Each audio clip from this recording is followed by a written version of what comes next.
buriya tuzi amakuru y'abantu bigeze baba mu gitaramo. Ngire ngo iyo tuvuga igitaramo buriya nka Fane Kabagamba azi igitaramo. Yesu ashimwe cyane.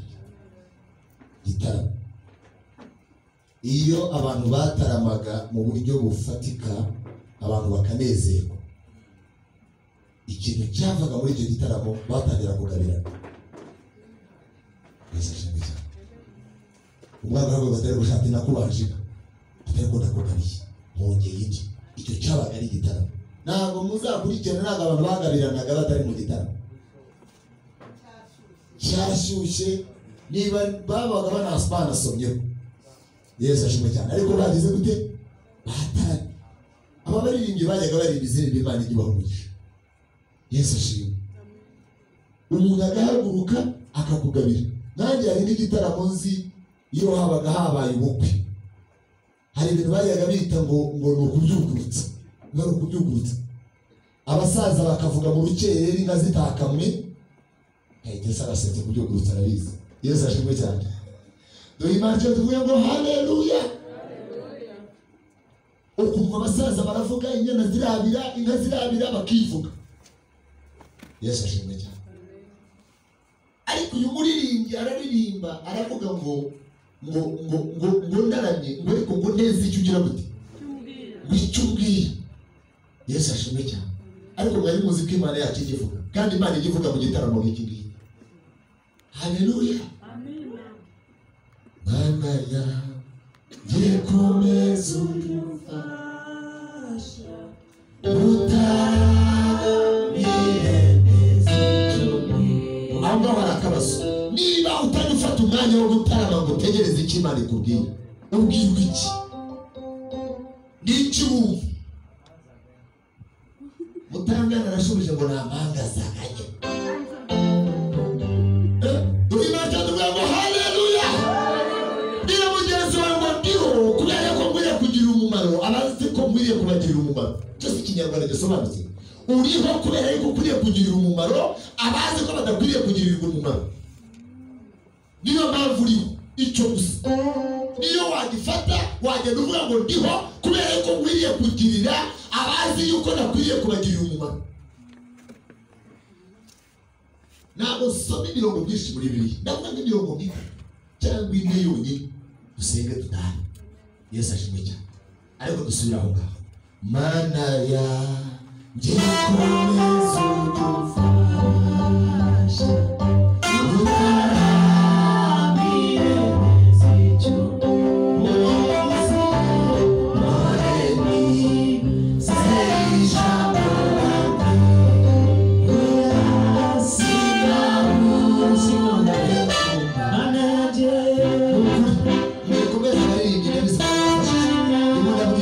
muragendana nanjye uburyo ubayoboye. Imana cyo tuvuge ngo haleluya. Nukuri mukozi w'Imana je. Iyo umugabo w'Imana Yosefu ataza kwibuka icyo Imana yamubwiye, ntabwo aba yaravuye kwa Potifari. Ntabwo byari gushoboka. Ariko mu gihe kimwe Yosefu ari aho ngaho ataramiye Imana ari mu mwuka arota zose, azi zose zihagararaho. Abazayifa banebwe baramugurisha, bashaka no kumwica baranabeshya.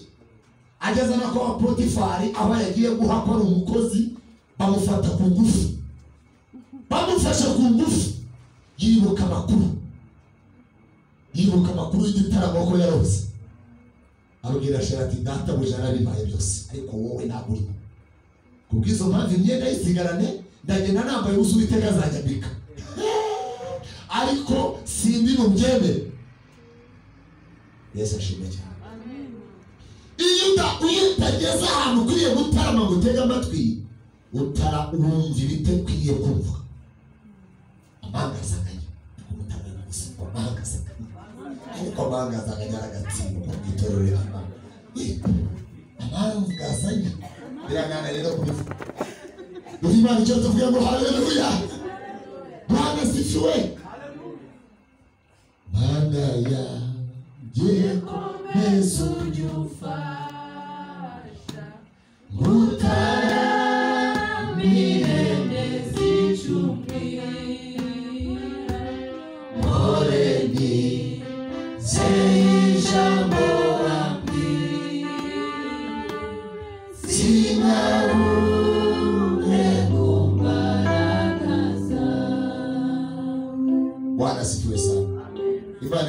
ibaho umugisha ubwo ako kari agaciyeho kugira ngo twinjire mu mwanya w'ijambo ry'uyu munsi.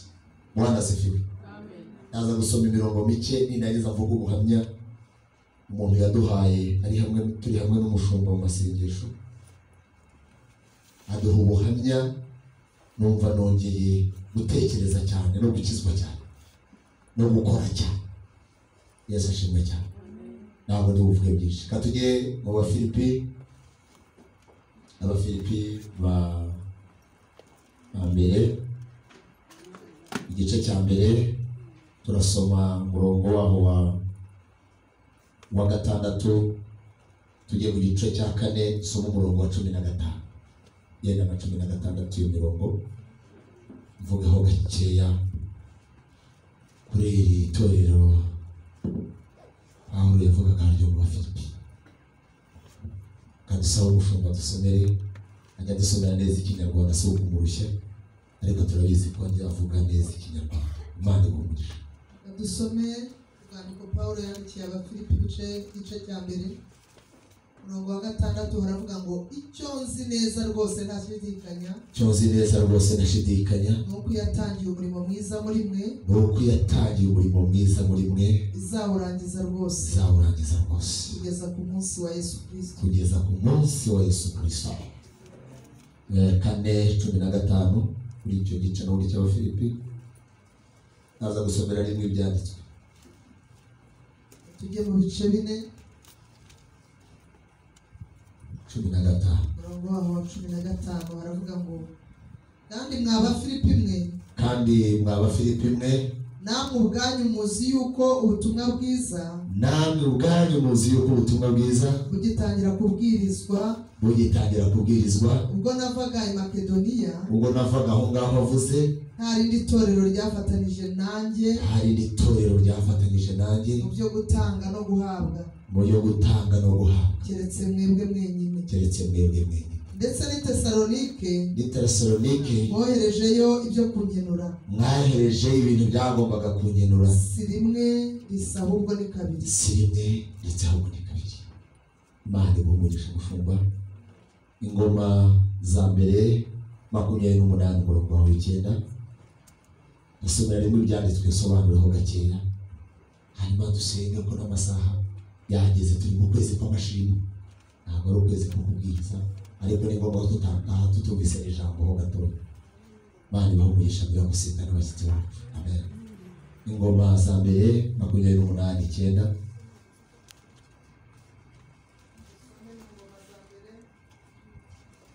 ibice 28 umurongo waho w'9 aravuga ngo nawe Salomo mwana wanjye, menye Imana ya so, ujye uyikorera n'umutima utunganye kandi ukunze, kuko Uwiteka agenzura imitima yose, akamenya iby'imitima yibwira n'umushaka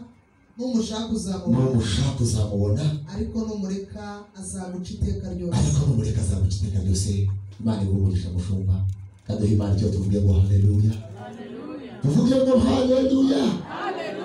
Amagambo dusomye arasobanutse, ntabwo asaba ubusobanuro burebure. Ngire ngo n'umuntu uba wiga igice wiga kubatizwa ntabwo byakugora. Yesu ashimwe cyane. Ariko ikintu gito ushaka kuvugaho, Pawulo mu gice cya mbere mu Bafilipi twasomye, dusomyemo umurongo umwe wa 6 mu gice cyawo cya mbere, harimo ijambo rivuga ngo iyatangiye umurimo mwiza cyangwa imirimo myiza muri mwe, ngo nzi neza yuko izagera gute, izayisohoza rwose, ngo ndetse kugeza kuri wa munsi wa Yesu Kristo. Ngiro mugeza ngo dutegereje umunsi wa Yesu Kristo. Haleluya. Itorero ry'Imana ritegereje umunsi wa Yesu Kristo. Niba hari abantu badategereje umunsi wa Yesu Kristo, ubwo bategereje umunsi wa Satani n'abadayimoni. Ariko umuntu wese wakijijwe ategereje umunsi wa Yesu Kristo. Yesu ashimwe cyane. Amen. Kera hari imirimo yabaga muri twebwe, reka nivuge jewe hari imirimo yabaga muri jyewe, ariko iyo mirimo yabaga muri jyewe ntabwo yari myiza, yari mibi. Yesu ashimwe cyane. Haleluya. Kandi nagendanaga nayo wanasifiwe. Yo kumaga mubwire ngo washyiriho gukora imirimo myiza mu izina rya Yesu, kugeza ngo uzageze igihe cyo gusarura. Imana izasarura iminyago uzamukane nayo. Tumaze gukurwa mu mirimo mibi, twashyiriho gukora imirimo myiza. Yesu ashimwe cyane. Hari ibintu bimwe najya nibagirwa muri 97, 96, 97 aho nari agahungu kabi cyane. Vuga ngo kabi cyane, kabi kandi kabigaragaza. Yesu ashimwe. Nk'ubu hari igihe njya ntekereza nibaza nkavuga ariko umuntu wari warambwiye guhekenya amenyo ninde?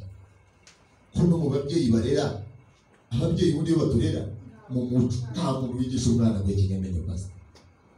Nyuma yaho ubwo njya mbitekereza nkavuga ngo Karoli, mubizi se uriya mukuru wanjye niwe burya yitwa Karoli. Nibaza umuntu wigiye wanyura yigisha guhekenya amenyo. Njye ndibaza na n'ubu aho byereha yarageze ngo yari imirimo